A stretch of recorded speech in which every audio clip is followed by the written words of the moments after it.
Okay, so our next lesson is now, ayun na, no? Kukuha na tayo or kukunin na natin yung solution sa differential equation using Laplace transform, okay?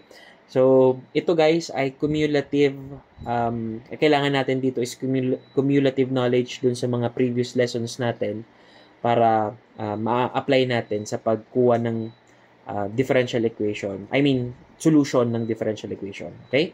So, ayan. Let's have our first example. No? So, for example, ang given sa atin is y double prime minus 4y prime plus 4y equal to x cube e raised to 2x. Okay? So, higher order differential equation na to guys, ano? Second order na to actually.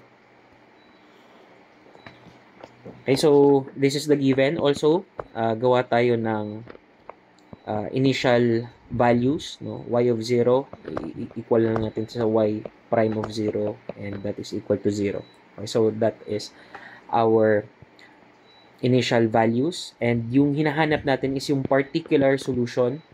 So, what is y equal to? What is the function y that will make this differential equation correct? Okay, so we will use Laplace transform and inverse Laplace transform in order for us to get this solution. Okay, so let's do it. Okay, so first of all, kailangan muna natin kunin yung Laplace transform ng second derivative, and this is our solution. Okay, so pag y double prime, una, that is s squared times the Laplace transform of y minus s times y of 0 minus y prime of 0. Okay, so this is the first term in open and close parenthesis ko. That's the first term. Ibang color naman yung second term. So, minus 4 times yung first derivative is s Laplace transform ng y minus y of 0. Okay, so I hope nakakasunod pa. So, anong color naman?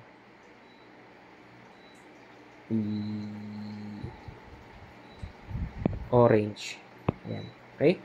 So, ang sunod is yung third term plus 4 Laplace ng y. Okay? So, ito yung sa left-hand side and equal to dapat sa ayan. Kailangan natin kunin yung Laplace nito. Okay, so ano yung form niya? Ayan lang, x cube, no? So, hindi ko na muna papansinin to. Again, kasi alam natin that kapag may naka-multiply ako na e raised to ax sa isa function, ibig sabihin lang nun that it is transformed or magkakaroon lang tayo ng s minus a. Tama ba? Naalala? Yung third property.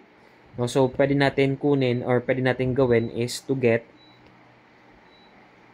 let's treat x cube as our f of x. Pag kinuha natin yung Laplace nung f of x, that will be our f of s. Tama? So, since meron sige, kunin muna natin yung Laplace transform ng f of x, which is x cubed. So, that is in the form x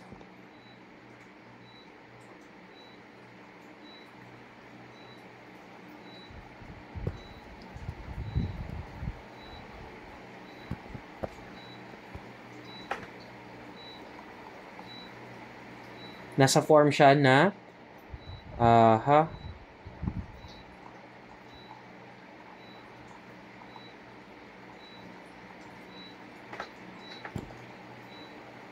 So, x cube, tama. So, ang nasa form siya na x raised to n. So, ang Laplace transform nito is n factorial over s raised to n plus 1. Okay? So, sa example natin, our x is 3. No? Our n is 3. So, dapat, ang f of s nito, this is equal to 3 factorial all over s raised to n plus 1. So, 3 plus 1. So, s raised to 4. Or this is 3 times 2 times 1 over s raised to 4. Or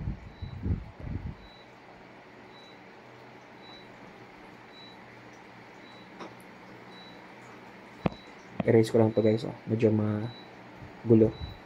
So, this is equal to 6 raised to s raised to 4. Ito yung f of s if our f of x is only x cubed. Pero, sa ating original example, meron tayong shift, no, or translation na e raised to 2x. Okay? So, using the third property, itong f of s natin, hanapin lang natin yung f of s minus a, wherein yung a natin is equal to 2. Bakit? Kasi e raised to 2x yan. Okay? So, if this is my f of s, then therefore, my f of s minus a is equal to 6. Then, lahat ng s, mag-subtract lang tayo ng 2. Then, raised to 4. Okay?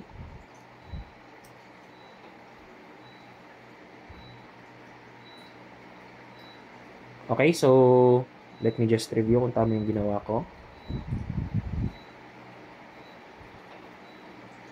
Okay, so mukhang tama naman.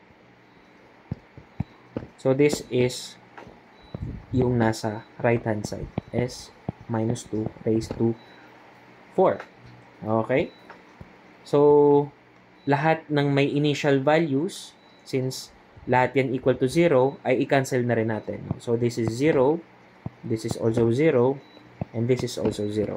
Okay? So, rewriting, we have s squared times the Laplace of y. So, 0, 0 na yan. Minus, i-distribute ko na itong 4. 4s Laplace of y. And 0, no?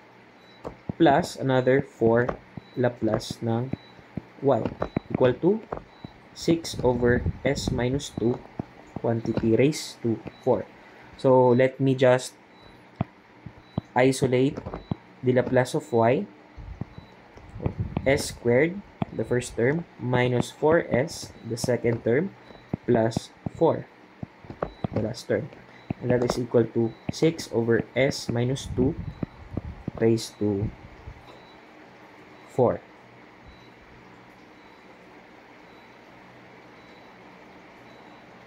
Okay? So, kunin natin yung or i-isolate pala natin si Laplace ng y, and that is equal to 6 over s 6 over s minus 2 raised to 4. Then, ito, na term na to, ilagay ko dito sa denominator ng kabilang side. Times s squared minus 4s plus 4. Okay? But then, kung mapapansin nyo, ito ay, pwede pa natin itong ma-simplify into s minus 2 times s minus 2. Okay? So, this is just actually yung s squared minus 4s plus 4, that is just equal to s minus 2 quantity squared. Okay? So, this is just s minus 2 quantity squared. Okay? So, parehas yung base nitong dalawa. So, this becomes, simplify pa pala natin to, no? So, this is s minus 2, this time raised to 6 na siya. Okay? So, ngayon, mapapaisip naman tayo, ngayon na nandito na tayo, paano na natin kukunin si function y? Okay? So, well, as you've guessed it, yung previous lesson natin is we get the inverse Laplace. Okay? So, if this is, kumbaga, ito yung f of s,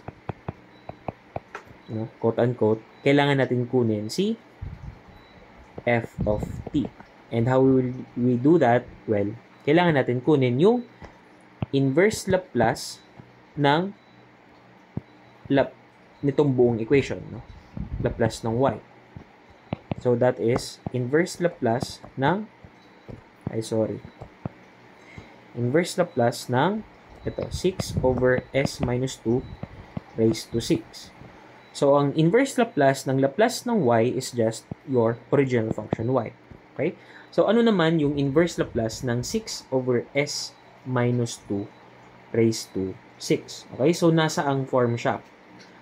Ako, ang napapansin ko, nandun na naman siya sa form na x raised to n. Okay? But then, ang problema dito, may subtract na minus 2. Alam natin, kapag may naka-subtract na minus 2, we have an idea that that is just shifted or translated. Okay? So, let's try na wag munang pansinin yung s minus 2, no? So, let's treat this as parang kinukuha lang natin what is the inverse Laplace of 6 over s raised to 6. Okay? Okay. So, kung mapapansin nyo, andun na naman siya sa form na, asan yung pinakamalapit? Sa x raised to n, no? So, this is in the form na n factorial over s raised to n plus 1, where my n is equal to 5. Bakit? Yung n plus 1 ko ay equal sa 6.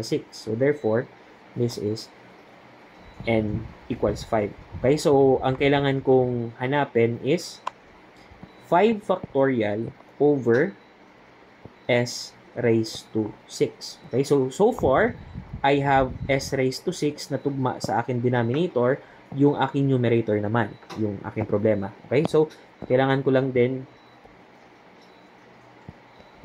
gawing ito maging sakto sa ganon. Okay, so kanina may technique na tayong ginawa for that, wherein ang ginawa natin is para mag-cancel or para pala magkaroon tayo ng 5 factorial, edi mag-multiply tayo ng 5 factorial over 5 factorial. Okay? So, this becomes 5 factorial over 5 factorial times 6 over s raised to 6. Okay? So, rearranging, this is just L ng 6 over 5 factorial times 5 factorial over s raised to 6. And then, ayun. Okay? Andun na tayo sa form na to. So, pwede natin ilabas itong constant na to. So, this becomes 6 over 5 factorial inverse Laplace ng 5 factorial over s raised to 6. Okay? So, the answer here is 6 over 5 factorial times the inverse Laplace of this is, again, x raised to n or x raised to 5. Okay? So, ito na po guys, yung inverse Laplace ng 6 over s raised to 6. Hindi pa po dyan nagtatapos kasi yung original na hinahanapan natin is 6 over s minus 2 raised to 6. Okay, so para tumugma ito, kailangan natin mag-translate, no? So let me just write this down already. X raised 6 over 5 factorial times x raised to 5th And para ma-take into account natin yung negative 2 or yung minus 2 sa s, we'll have to translate or kailangan natin mag-multiply ng e raised to positive 2x dito sa equation. Okay? Okay, so simplify or gawin natin to mas magandang form naman. Ano ang 6 over ang 5 factorial ay 5 times 4. So 20 times 3, 60 times 2, 120, no? So times e raised to 2x, x raised to 5. Or this is y equals 1 over 20. Tama ba? Yes. Times e raised to 2x times x raised to 5. Okay, so this is my final answer. Okay, so let's double check.